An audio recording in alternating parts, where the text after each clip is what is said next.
Breaking. Silver has just exploded past $72 an ounce. Not slowly, not on speculation. This was a violent move that forced immediate repricing across global markets. Desks that were positioned for a gradual upside were caught flat-footed, and within hours of the breakout, something unusual happened behind closed doors. JPMorgan issued what multiple sources describe as an emergency warning to select institutional clients. Not a press headline, not a media appearance, a direct communication acknowledging that conditions in the silver market have entered what they called a destabilized phase. That wording matters. Banks do not use language like that unless internal risk thresholds have already been breached. This wasn't about price targets or upside projections. It was about market function. When silver moves this fast, at this level, the question stops being how high it can go and becomes whether the system designed to trade it can still operate normally. Here's the key detail most people missed. This surge did not come from retail speculation. There was no frenzy of new futures positions, no viral hype wave. Instead, the pressure came from the physical side of the market. Industrial buyers stepped in aggressively after months of delaying purchases. Large holders demanded delivery instead of cash settlement. And inventories that were already thin suddenly had nowhere to pull from. Silver didn't break past 72 because sentiment changed. It broke because supply was already spoken for. The price simply caught up all at once. That's why JPMorgan's warning focused on exposure, not valuation. According to people familiar with the message, clients were advised to reassess near-term silver derivatives and delivery obligations.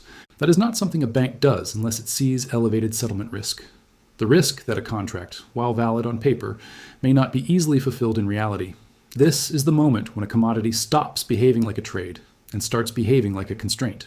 To understand why this move shocked institutions, you need to understand how fragile the silver market already was before $72 ever printed. For years, paper silver expanded far faster than physical supply. Futures contracts, ETFs, unallocated accounts, and derivatives multiplied claims on metal that never increased at the same pace. That imbalance was manageable only as long as most participants agreed to settle in cash. The moment that assumption breaks, the structure becomes unstable. Over the past several months, that assumption has been quietly eroding. Vault withdrawals accelerated, registered inventories declined, delivery requests rose. At the same time, industrial demand never slowed. Solar manufacturers, electric vehicle producers, grid infrastructure projects, and defense contractors all continued consuming silver as if supply were unlimited. It isn't. Silver is not like gold, where most of what's mined is stored. The majority of silver is used. Once it's embedded into technology, it's effectively removed from circulation. This created a situation where available metal was shrinking even before prices reacted. When buying finally accelerated, there was no buffer. That's when price moves stop being orderly and start becoming explosive. Markets don't reprice gradually when inventories are tight. They gap higher until demand is forced to step back. JPMorgan understands this dynamic better than most. They've watched it unfold in other commodities, and they know the warning signs: rising premiums, delayed deliveries, increasing use of cash settlement language. These are signals that liquidity is thinning. Not trading liquidity, but physical liquidity. The kind that matters when contracts come due. That's why this warning wasn't about upside. It was about fragility, about the risk that the silver market is entering a phase where paper claims no longer map cleanly to real metal. And once that happens, volatility becomes structural. What makes this moment different from previous silver rallies is where the pressure is coming from.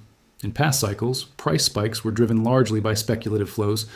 Traders chased momentum, leverage increased, and eventually the move exhausted itself. This time, the driver is necessity. Buyers aren't stepping in because they want exposure. They're stepping in because they can't afford to be without supply. Industrial users don't think in terms of charts. They think in terms of continuity. A factory that runs out of silver doesn't slow down. It stops. And restarting production lines costs far more than paying higher prices for raw materials. That's why, once physical availability becomes uncertain, industrial demand becomes inelastic. They buy whatever they can, whenever they can, at almost any price. This is where the futures market begins to struggle. Futures are designed to smooth price discovery when supply is abundant. They break down when supply becomes constrained. When too many participants request delivery at the same time, exchanges face uncomfortable choices. Either source metal at escalating costs or encourage cash settlement. Both options undermine confidence. We've already seen early signs of this tension. Physical silver premiums jumped as spot prices surged. Dealers adjusted terms. Some large orders were split into smaller allocations. Delivery timelines became vague.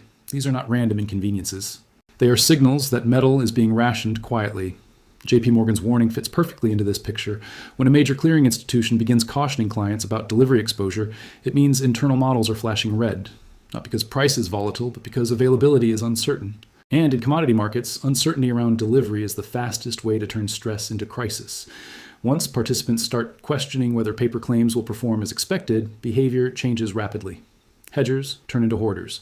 Traders reduce exposure. And those who need physical metal move first, before conditions deteriorate further. History shows that this is the phase where markets stop behaving politely. When a commodity reaches a point where physical supply can no longer meet contractual expectations, the response is rarely smooth. It becomes defensive. Rules change. Requirements tighten. And participants who assumed continuity are forced to adapt quickly. This has happened before, and every time, the outcome surprised those who believed paper structures were permanent. Palladium in the early 2000s followed this exact path. So did nickel more recently. In both cases, supply constraints exposed leverage and assumptions that had been quietly building for years. Prices didn't just rise, they became erratic. Trading was halted. Contracts were rewritten. And those holding paper learned that price exposure and ownership are not the same thing. Silver is now flashing those same signals. Multi-year supply deficits have been absorbed without panic until now. Refining capacity has remained a bottleneck. New mining projects have failed to scale, and demand has only increased. For a long time, these pressures were hidden by paper markets that expanded faster than the underlying metal. That illusion is now breaking. This is why JPMorgan's warning matters beyond headlines. It suggests that internal risk teams are no longer comfortable assuming normal settlement behavior. When clearing banks start preparing for stress, it's because they see scenarios where delivery timelines stretch, liquidity thins, and counterparties hesitate. That hesitation feeds on itself. Once confidence in smooth settlement erodes, participants move preemptively. They shorten exposure. They demand more collateral. They choose certainty over convenience. And in a market as tightly supplied as silver, that shift alone can drive further price instability. This is not a speculative cycle reaching excess. This is a system encountering its limits. What happens next is where the situation becomes uncomfortable for everyone involved. As prices move higher, the natural assumption is that supply will respond. In most markets, higher prices attract new production. Silver doesn't work that way.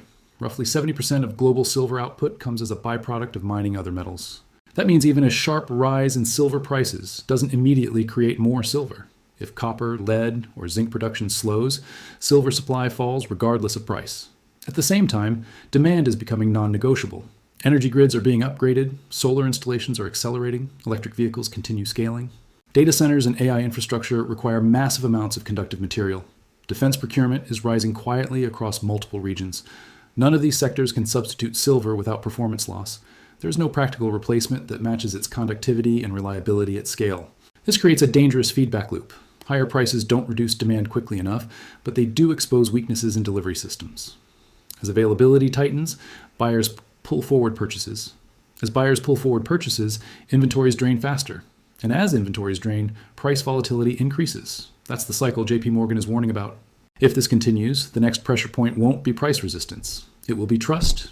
Trust that futures contracts will settle smoothly. Trust that ETFs can source metal. Trust that delivery timelines mean what they say. Once that trust weakens, behavior changes rapidly. Participants stop optimizing, they start protecting. This is the moment when silver transitions from being an asset traded for return to a resource secured for necessity. And markets are not built to handle that shift calmly. What this means for the market right now is that silver is no longer responding to forecasts. It's responding to pressure. When JPMorgan issues an emergency warning at these levels, they're not trying to call a top or bottom. They're signaling that the system itself is under strain, that settlement assumptions are being re-examined, that liquidity is thinning where it matters most. If prices continue rising from here, the next risk isn't a pullback, it's disruption. Exchanges may raise margin requirements. Delivery rules may tighten. Cash settlement may quietly replace physical fulfillment in more contracts.